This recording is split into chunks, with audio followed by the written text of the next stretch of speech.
मेरे माँ बाप, मेरे बूढ़े सास ससुर, मेरे बच्चे, सब वो वीडियो देख रहे थे। कांग्रेस के लाखों करोड़ों लोग, इस देश की जनता वो वीडियो देख रही थी। आपने मुझे गाली दी सिर्फ इसलिए कि मैं ईमानदारी से अपनी पार्टी का काम कर रही हूँ, इसलिए कि मैं ईमानदारी से अपनी पार्टी का काम कर रही हूँ। और सिर्फ गाली नहीं दी, उसके बाद सुबह आपने मुझे धमकाना शुरू किया। आपने कहना शुरू किया कि अगर प्रेस कॉन्फ्रेंस किया जाएगा तो डेफेमेशन का केस करेंगे। मतलब आप चोरी करें, उसके बाद आप सीना चोरी करें। आपको लगता है कि धमकाने से हम डर जाएंगे? और ये आंसू सिर्फ इसलिए नहीं है कि मेरा अपमान हुआ है, ये आंसू इसलिए कि आप सोचते हैं कि सत्ता का घमंड इतना है, अहंकार इतना है, आपको लगता है कि आप कुछ भी करेंगे और बच के निकल जाएंगे क्योंकि मोदी जी का हाथ आपके ऊपर है। आप गाली दें, उसके बाद आप कहें कि आप ही डेफेमेशन का केस करेंगे और कांग्रेस पार्टी पीछे हट जाएगी। कि हर आदमी में होते हैं 10-20 आदमी, जिसको भी देखना कई बार देखना। ये लोकसभा चुनाव इस दृष्टि से बहुत ही विलक्षण रहा है कि मोदी जी के साथ साथ भाजपा और आरएसएस की विषाक्त विचारधारा से जुड़े कई और व्यवसायों में काम करने वाले लोग, कई पत्रकार भी उसमें बेनकाब हुए हैं।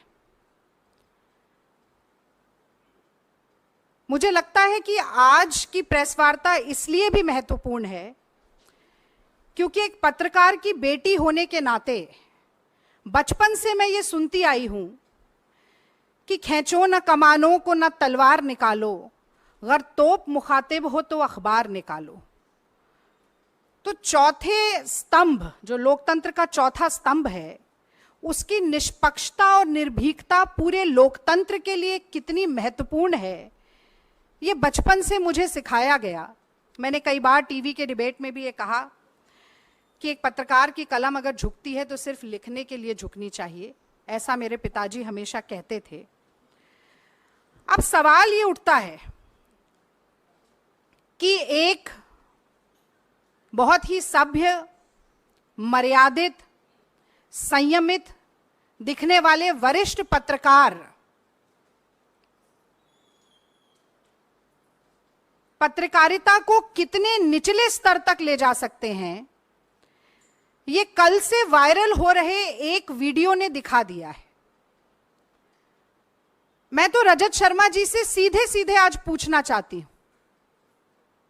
कि जो अपशब्द रजत शर्मा जी ने कहे हैं, वो क्या उनकी आदत है, उनकी फितरत है, कांग्रेस और विपक्ष से उनकी नफरत है, या मोदी जी का चरण वंदन है?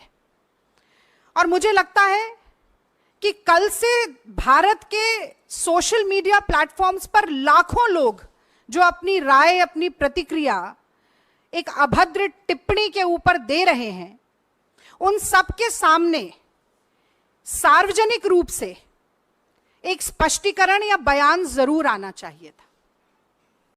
मैं थोड़ी सी क्रोनोलॉजी बताना चाहती हूं कि असल में हुआ क्या। पहले हम लोग सोच रहे थे कि वो दोनों वीडियो यहां पर दिखाएं, पर वो आपको मेरी टाइमलाइन पर जरूर मिलेंगे। ये वाकया है 4 जून का, जिस दिन नतीजे लोकसभा चुनाव के सामने आ रहे थे और मैं यहीं एआईसीसी के प्रांगण में बैठकर इंडिया टीवी पर बहस कर रही थी। अब होता ऐसा है कि अगर एंकर और प्रवक्ता साथ में बोल रहे हों, कांग्रेस की बढ़ती हुई टैली को देखकर गर्मजोशी का माहौल हो, शोर शराबा हो और टीवी स्क्रीन सामने ना हो, तो अक्सर बुदबुदाकर या धीरे से अगर कोई बात कही जाती है तो वो सुनाई नहीं दे पाती है। उस दिन मैं नहीं सुन पाई, मेरे सामने टीवी स्क्रीन भी नहीं थी। फिर ये वीडियो अचानक से वायरल होना शुरू हुआ। कल मेरे और पवन खेड़ा जी के संज्ञान में हमारे कुछ कांग्रेस के कार्यकर्ताओं ने भी, और ट्विटर यानी कि एक्स, पहले ट्विटर कहा जाता था, उस प्लेटफॉर्म पर भी हमें कई लोगों ने ये वीडियो भेजा। और मैं सच कहती हूं, पहले तो यकीन नहीं हुआ कि रजत शर्मा जैसे व्यक्ति सार्वजनिक तौर पर एक लाइव डिबेट में इतनी भद्दी गाली का प्रयोग कर सकते हैं। और चूंकि जो वीडियो हमें भेजा गया उसमें नीचे वो गाली लिखी हुई भी थी तो मन नहीं माना कि ऐसा हो सकता है। हम इंडिया टीवी के प्लेटफॉर्म पर गए, वहां से जो उन्होंने खुद फुटेज डाली थी उस फुटेज को निकाला, उस फुटेज की उस क्लिप को निकाला जिसमें यह वाकया घटित हो रहा है।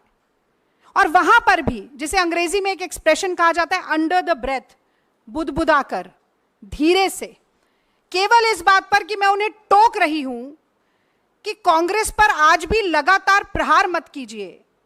शायद मोदी जी की घटते हुई संख्या और कांग्रेस की बढ़ती हुई संख्या को देखकर झुंझला इतना गए कि उन्होंने वो गाली दी। और अब मैं एक नारी के तौर पर भी, एक भारतीय महिला के तौर पर मैं ये जानना चाहती हूं रजत शर्मा जी से कि ये बात सिर्फ एक रागिनी नायक की नहीं है। मैं 10 साल से ईमानदारी से अपनी पार्टी का पक्ष टीवी पर रख रही हूं। आप पत्रकार होते हुए भी भाजपा का पक्ष रख रहे हैं। मोदी जी के साथ जो आपका इंटरव्यू हुआ वो सबने देखा, किस तरीके की बातचीत उसमें हुई, सबने देखा। मैं याद दिलाना चाहती हूं आपको रजत शर्मा जी, महात्मा गांधी ने इस देश में सबसे पहले अभय का पाठ पढ़ाया था। चंपारण में नीलहे जबरदस्ती नील की खेती कराते थे। गांधी जी ने कहा था कि सत्ता के गुरूर से डरो मत, अत्याचार से, शोषण से डरो मत। कितनी भी ताकत हो सरकार के पास, डरो मत। और मुझे लगता है कि वही आज राहुल गांधी भी चरितार्थ कर रहे हैं जब वो ये नारा देते हैं, डरो मत। तो देखिए, हम डरे नहीं, आपकी गीदड़ भपकियों से नहीं डरे। सबसे पहले तो मुझे लगता है कि आपको बताना चाहिए था कि अगर आपने गाली नहीं दी तो आपने कहा क्या है, कौन से शब्दों का इस्तेमाल किया है। वो आपने नहीं किया क्योंकि न सिर्फ आपका मुखौटा हटा है, बल्कि आपके मन में कितना मैल है, कितना जहर है, कितना गुस्सा, कितना क्रोध, कितनी घृणा है, वो सब आज कहीं ना कहीं बाहर आया है। तो आज विलंब हुआ, हमने सुबह 12 बजे प्रेस वार्ता रखी थी। उसके बाद ये क्रिमिनल कंप्लेंट हमने लॉन्च की है, ये आपसे हम शेयर करेंगे। 2 sections, section 294 and section 509 of the IPC. Section 294 कहता है, whoever to the annoyance of others does any obscene act in the public place or sings, recites or utters any obscene song, ballad or words in or near any public space shall be punished with imprisonment of either description for a term which may extend to 3 months or with fine or with both. और दूसरा section 509, outraging modesty of a woman. Whoever intending to insult the modesty of a woman utters any words, makes any sound or gesture, or exhibits any object intending that such word or sound shall be heard, or that such gesture or object shall be seen by such woman, or intrudes upon the privacy of such woman, shall be punished with the imprisonment for a term which may extend to 3 years, and also with fine. तो आपकी धमकियों और गीदड़ भपकियों से आपने चुप कराने की कोशिश की, खामोश कराने की कोशिश की। हमने ये क्रिमिनल कंप्लेंट लॉन्च की है और हम न सिर्फ ये उम्मीद रखते हैं कि इस पर प्राइमा फेसे इन्वेस्टिगेशन के बाद एफआईआर भी दर्ज होगी, बल्कि मैं आज एनसीडब्ल्यू को भी आप सभी मित्रों के माध्यम से जगाना चाहती हूँ। ये सुओ मोटो कॉग्निजेंस एनसीडब्ल्यू कब लेना सीखेगी? नेशनल कमीशन ऑफ वुमेन को कठपुतली की तरह नचाना मोदी सरकार कब बंद करेगी? हमने पहलवान बेटियों की पीड़ा देखी, उनकी छाती पर लातें मारी गईं, उनको अपने मेडल सड़क पर छोड़ने पड़े, हर तरह का दुर्व्यवहार हुआ। तो मोदी जी से बहुत ज़्यादा अपेक्षा नहीं है, पर एक बार फिर आज गेंद उनके पाले में भी है कि कहीं ना कहीं नारी शक्ति की बात करना, नारी वंदन की बात करना, तमाम बड़े बड़े नारे देना नारियों से संबंधित, आज उन सभी का एक बड़ा फैसला, उनका सत्यापन करने का एक बड़ा फैसला